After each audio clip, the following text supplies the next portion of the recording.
How did Noah build the ark? Before I get started, I want to give thanks to Professor Stuart Burgess, Professor of Engineering Design at Bristol University in England. He's the expert on nautical design, shipbuilding design. I am not. Hi, this is Dr. Michael Bogart, and I am currently doing a video series on Noah's Ark. So far, we've looked at whether explorers and researchers over the years have actually found the remains of the ark. I've told the story of Noah and the Great Flood in plain language, and in response to the accusation by Bible critics that God was mean and hateful in flooding the earth, we have explored a little deeper into the reasons why God had to send the flood. In this video, let's look at the ark's construction.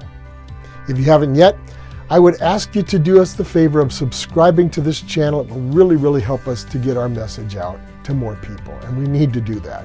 I want to thank you in advance. So let me begin by saying that I am not an engineer. I am simply passing along what I have learned from trained engineers who have considered the ark's construction. I want to refer you to a video by Professor Stuart Burgess, whom I mentioned before, who is a professor of engineering design at Bristol University in England. I'll put a link to his excellent video in the description box below. The video is just over 40 minutes long, so let me give you a synopsis just to whet your appetite. One of the criticisms of the flood account in Genesis chapters 6 through 9 is whether Noah would have been able to build such a huge ship at all. Many skeptics scoff at the idea and claim that the story of Noah and the ark is an example of how the Bible's full of exaggerated myths and legends. I guess I can sort of understand why they would think that way, because the dimensions of the ark are truly enormous. In describing the size of the ark, the Bible uses the ancient cubit as a unit of measurement. So if you take the accepted length for the cubit of around 20 inches or 51 centimeters, then the dimensions of the ark would be 500 feet in length by about 83 feet wide by about 50 feet high. In the metric system, that would be just over 150 meters by 25 meters by 15 meters. So could Noah have built something that huge? As a longtime teacher of Western civilization at various colleges and universities over the years, one of the fallacies that I have discovered is that historians often assume that the ancients were primitive. Professor Burgess points this out as well.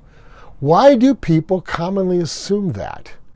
Well, it's because of the idea that the ancients were primitive in their understanding and they had only the simplest tools, and that fits nicely in with Darwin's theory of evolution. The theory requires a progression from simple and primitive in ancient times to complicated and advanced in more modern times. We assume we're more advanced. But the assumption is a product of modern arrogance. Just 30 seconds of thinking should prove that that assumption cannot be true. The pyramids of Egypt were built to precise specifications and required sophisticated tools and machines to build them. So did other structures in Africa, Asia, and the Americas. The Göbekli Tepe complex in Turkey is considered to have some of the most ancient structures ever built, and some of them are mind-bogglingly enormous. And it's ridiculous to think that people with stone chisels and wooden mallets could have built such things.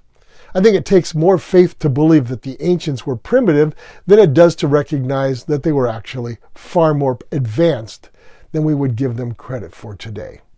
It may very well be that the human race and human technology suffered catastrophic degeneration since the ancient times and is only now rising again to their level. Think about that. Another assumption is that Noah did not have enough time to build such a vessel. Genesis 6 says that at some point, God set a limit of 120 years on human wickedness, after which he would have to destroy all life. And I don't know whether Noah started at the beginning of this countdown, but he certainly did not have just a few years in which to build the ark. A further assumption is that Noah and his 3 sons did all the work themselves. Nowhere does the Bible say this. They may have had hired laborers that helped them. They may have purchased materials manufactured by others for the construction. So when you put all of those factors together, it is no stretch of the imagination to believe that Noah could build such a vessel. They probably had sophisticated tools and machines, maybe not machines as we know them running on electricity or fossil fuels, but machines nonetheless. They had plenty of time to build, and they may have contracted out some parts of the project. As an engineer, Professor Burgess marvels at the ark's original design in the video.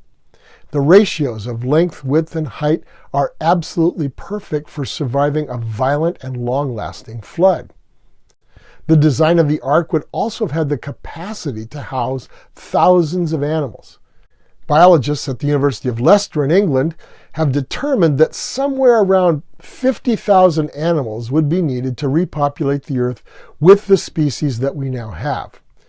Now keep in mind that Noah was told to take kinds of animals, not specific species. The basic kinds on the ark could have produced the species and the varieties that we see now. These same biologists determined that the ark would have plenty of room to house and store those animals along with their food. Noah was specifically told to construct 3 decks inside the ark. This decking would not only have provided ample space for storage and for housing the animals and Noah's family, but it would also have provided interior strength for the entire structure of the vessel. Let's think for a minute about the materials, such as wood. God directed Noah to use a particular kind of wood called gopher wood. Now, we don't think of the gopher as the little animal that we know today. It's a kind of wood that existed maybe back then and maybe still does, maybe just known by a different name. The meaning of gopher wood has unfortunately been lost since Bible times. Professor Burgess is a specialist, though, in properties of wood used for different kinds of construction projects. He makes the point that the wood needed to build such a vessel would have to be very strong, would have to have straight grain, and be resistant to rot and water damage. The fact that a specific kind of wood is mentioned indicates that Noah knew about these factors. It also lends some authenticity to the story. I mean, it doesn't just say, choose whatever kind of wood you want. It talks about a specific kind, indicating that it needed to meet certain specifications. Noah was also directed to seal the ark with pitch. Pitch can be the resin from trees or from petroleum or processed from animal fat. The pitch sealed the seams to make the ark watertight. What about the metal needed in the ark? Genesis chapter 4 tells us that from the earliest days, the human race understood how to mine, smelt, and work metal. Genesis 4 verse 22 tells us that Tubal-Cain was the pioneer in working bronze and iron. Yes, I know that the Iron Age did not come until around 1000 BC or about the time of King David. However, that doesn't mean that iron was unknown, it's just that it wasn't widely used until then. Bronze was well known in the ancient world, and it could have been used in the ark's construction as well. God also directed Noah to set windows a cubit below the top of the ark to allow for ventilation and light. The placement and size of the windows would provide these benefits without flooding. Noah built a door into one side of the ark.